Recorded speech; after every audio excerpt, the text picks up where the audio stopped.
Forbes billionaire list, there's a lot more real estate billionaires than there are crypto billionaires.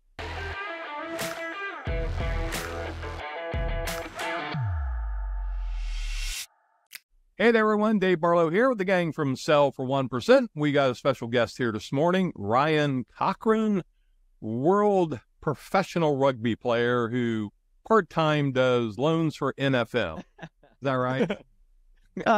Flip that now. But yeah, okay, yeah.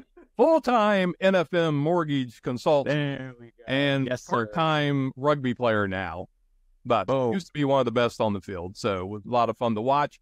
Ryan, we got a lot of crazy things going on in today's world with mortgage rates and just they seem to be coming down. Should we keep our hopes up? Obviously these past, week, 2 weeks, we've seen interest rates come down, which is awesome. I think that it needed to happen with the Federal Reserve announcing that there's going to be 6 more anticipated rate drops within the next year. Definitely was great news in general, and a lot of positive feedback came from that. As far as like predicted decrease, I think that will probably steadily stay right where we're kind of around. If you're a top tier profile, have perfect credit score, putting a big down payment down, we're seeing interest rates, anywhere from the mid 6s to the high 6s, pushing more high 6s. And then, going up to anywhere around the 7.5. So I would say 6.5 to 7.5 right now, just depending on your specific situation and where your profile strength level stands. I think that, and where all mortgage experts are predicting and forecasting is that the mortgage rates are going to gradually continue to decrease. Good. So I think that we're on finally hitting that process. I think the next big kind of jump we'll see is when the presidential election starts hitting. That's when we'll see the next big decrease in interest rates. I don't think, and Fannie Mae, Freddie Mac, they all are predicting that we're not going to go below a 6. So if you're trying to hold on to wait to go to below 6, I don't think that that's going to happen, until maybe the end of 2024 into 2025. I don't put a lot of credence into Freddie Mac and Fannie Mae. I mean, in all honesty, I remember when the rate hikes started a year and a half ago, and well, by the time that we get to the spring market, we'll see rates back down into the 4.5. Yeah. And so here we are at 6.5. Thank you very much. So I think a lot of really smart people there, but I don't know about their predictive power, which is why we like talking to people like you. I mean, you're on the street, just like we're on the street. And, we've seen a little bit of a pop in the market from buyers just by seeing rates come from close to 8 down to now 6.5 or thereabouts. And then, we also have 2-1 buy downs. We also get you into a 15-year. I know that there are programs out there, and Ryan, you guys at NFM have, a program for certain areas of Columbus that you can get from 6.5 to 5.5, a 1-point difference. And so there's programs out there, that can help a buyer that is wanting to buy right now. Yeah, and like I've been saying, I think that right now is a great time to buy. Sure. Specifically in Columbus. If you're in Columbus and you want to buy, don't be hesitant to do it. Right now is a great time to be able to take advantage of the interest rates being a little bit higher, because then you're going to be, and obviously you guys can speak on this, a little bit more competitive to buy a house, where when interest rates do go down, that's going to be bringing a lot of competition. Yeah. More buyers. Rates somehow did end up in the 5s. I mean, everything will be moving again like lightning. Oh, yeah. So, Yeah. And I hope, I really do hope that the interest rates don't drastically decrease, because if they did, it's going to shoot purchase prices up so much. And, from just a drastic, it's what we saw in 2020, right? When the interest rates, we were seeing around 4.5, and then they all of a sudden went down to a 3, right? A 2.5 to a 3. And then people were making $100,000 over on listing prices. So I don't think that will be a good thing. So I really hope that they just gradually start to go down, not just take like a huge decrease. So at the Fed announcement that, they're anticipating some rate reductions, I think that's kind of lining up with our theory that I've seen. I've been doing this 25 years, so I've got 6 elections under my belt. And the trend is always election year. Yeah. We're going to make things better. Yeah. You have to vote for me. My policies are working. Yeah. And so, I think by the time we get into February, March, we'll see rates coming down. We'll see gas prices coming down, which gas prices to me is the primary driver. Yeah.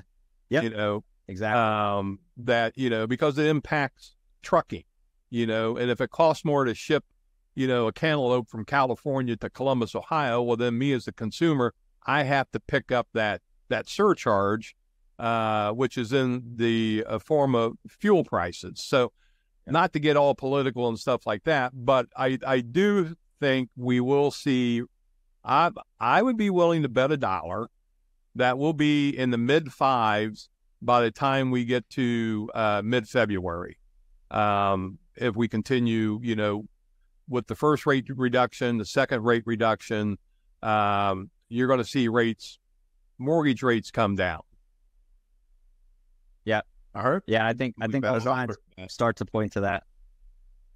Yeah. So definitely took a turn for the better this past, 2 to 3 weeks. Well, everything. I mean, stock market's up. Yeah, literally. Bitcoin's at 43,000, 44,000 right now. It was around 20,000 just about a month ago. You wouldn't believe where Boncoin is right now. Who? Bonk. Boncoin. You wouldn't believe it. You wouldn't believe it. I'm a millionaire. I don't know why I'm on this podcast. You buy something tangible like real property and not Boink coin. If you're trying to outpace inflation, buy real estate. I agree. Fact. Yeah. Fact. Yeah. If you look at the Forbes billionaire list, there's a lot more real estate billionaires than there are crypto billionaires. Well, and one other thing in the market update is there was a New York Times article today that there's proposed legislation to remove hedge funds from owning single-family houses. Federal? If it were to go through, then they have 10 years to sell off their assets.